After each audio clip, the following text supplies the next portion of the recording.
In this time of pandemic, frontliners have left their homes to serve others, selflessly and courageously.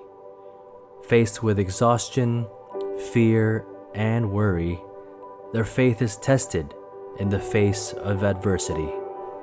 But when their faith is set solidly on rock, they can trust and surrender their lives to a God who heals, protects, and saves. Because our faith is stronger than our fears, we are built to last. I am Dr. Kaye Daluz-Reyes. I am married to Dylan Reyes, full-time pastoral worker for the community. Together, we belong to the MFC Central Young Couples chapter. I have been in the community since 2009, and my family belongs to MFC Hong Kong since 1996. Being a frontliner and an OBGYN resident in training, one of the greatest struggles that I have to face is how we'll be able to take care of our patients at this time. Dealing with people during the non-COVID period is quite tasking, so how much more now that we really have to make sure that they are both well. How would we reassure them that everything will be alright when in fact, kahit kami takot din? We are all facing an enemy that we cannot see, and until now, researches, clinical trials, and even the vaccine is still on its way. I remember during the night of the lockdown, when they announced that no transportation will be allowed in order to follow the protocols given. We live in Mandaluyong and I work in Intramuros. So I told Dylan, paano ako papasok? I'm in training, so paano na? Another struggle that I came across was discrimination. Hindi madali na ma-discriminate at this time kasi takot sila lumapit sa'yo. I remember going out with my white coat on. I took the stairs instead of the elevator, and literally the person in front of me sped off, just trying to avoid me. Hindi ko rin siya masisi. I do understand. Sometimes, even in convenience stores, people would literally move away from us, thinking na since we are at the hospital, baka madala namin yung sakit sa kanila. Sometimes when on duty, you encounter pregnant patients with symptoms like cough, colds, difficulty of breathing. Now kasi, almost always since pandemic, you have to think of the possible worst case, which is COVID-19. And in order for you to protect yourself as well as your patient, we have to wear full gear PPEs that are not easy to be in.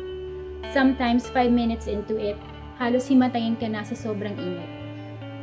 It's not easy to put them off, and it's also not easier to take them off as well. Breach in the proper donning and doffing would and could make you contract the virus itself. I even came to a point that I had to buy my own respirator so that I could protect myself during an operation, so that I could not contract the virus, and vice versa. It's a struggle to protect yourself as well as your patient, but one of the greatest fears was, what if may virus na din pala ako? Kahit gaano ka ka-careful, kahit gaano ka ka-strict in following the protocols, what if your patient didn't tell you her symptoms? Kasi takot din siya ma-discriminate. And my worst fear came when it actually happened to my team. First thing that came to my mind was, paano kung may virus na din ako? Paano na yung asawa ko? Paano kung asymptomatic pala ako? Paano na? Paano kung ma-intubate din ako katulad ng mga colleagues ko? Paano kung mag-succumb din ako katulad ng mga teachers ko? Maraming tanong kung papaano na to. Makikita ko pa ba family ko? Makikita ko pa ba na tumanda kami ni Dylan na kasama niya ako? What I held on, and I still keep holding on, is that God is in control. He is our bigger God more than anything. He is the ultimate physician and our promise keeper. Siya ang bahala sa akin. Siya ang bahala sa amin ng asawa ko. Siya ang bahala sa family ko sa Hong Kong and sa Quezon. Siya ang bahala sa mga relatives and friends ko. Siya lang, wala nang iba. You know what? Yung unang struggle ko kung paano kami mag-deal ng pregnant patients, we still continued on. We did telemedicine in the clinics. We did what we usually do in giving them the utmost care that they need. We even do webinars to further educate us, share our resources, with other institutions and societies in order to battle COVID-19. Yung patient na na-encounter ng team namin, we were able to deliver her with obstetric indications via cesarean sections for twin pregnancy. And now, they are about to go home, all well. Also, yung sa issue ng discrimination, we forgive them and we understand them. Kasi that's how it is.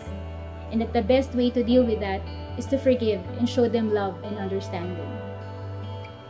May mga tao hindi namin kakilala, nagbibigay ng donations, ng PPE, food, vitamins, and even mga letters na nagbibigay sa amin ng lakas ng loob, thanking us and supporting us in this fight.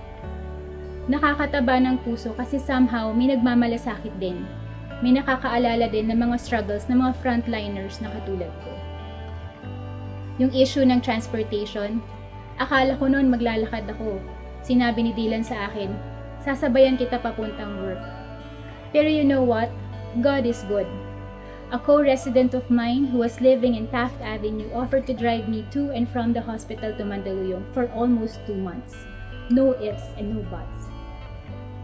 And nung nag-extend ulit to MECQ, my family offered us yung car para makapasok ako and makauwi ako ng maayos every duty. Now, natuto pa kami mag-drive ngayon. And yung fear ko noon na, Lord, baka meron na akong COVID-19. Isa lang ang naging sandata ko.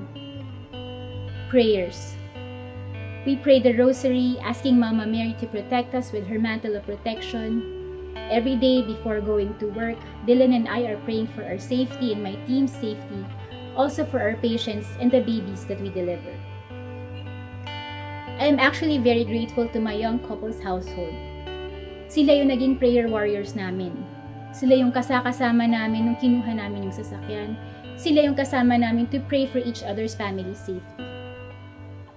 Yung mga teaching night, my husband and I would normally listen if from duty ako, and sometimes siya rin nag-help to facilitate. Nakakatuwa that the MFC community all over the world nagsasama-sama gabi-gabi, iba-ibang time zone. It's like pandemic ka lang, MFC community kami. I am grateful to our MFC community kasi I know that this community is solidly built on rock. Today that we are celebrating 39 wonderful years in our community, I believe that we have been tested to withstand the test of time and of adversity. Because we are who we are. We take pride in our missions for preserving family and life. And my husband and I will forever be indebted with that. I'm Dr. Kaye Daluz-Reyes, future OBGYN, and my faith is solidly built on rock, and I am built to last.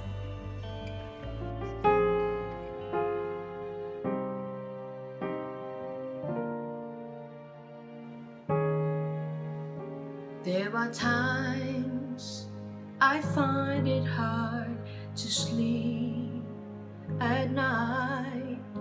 We are living through such troubled times, and every child that reaches out for someone to hold for one moment, they become my own. So how can I pretend that I don't know what's going on when every second and every minute another soul is gone? And I believe that in my life I will see an end to hopelessness of giving up or suffering. Then we all stand together this one time, that no one will get left behind. Stand up for life, stand up for love, and it all starts right now, and it all starts right here.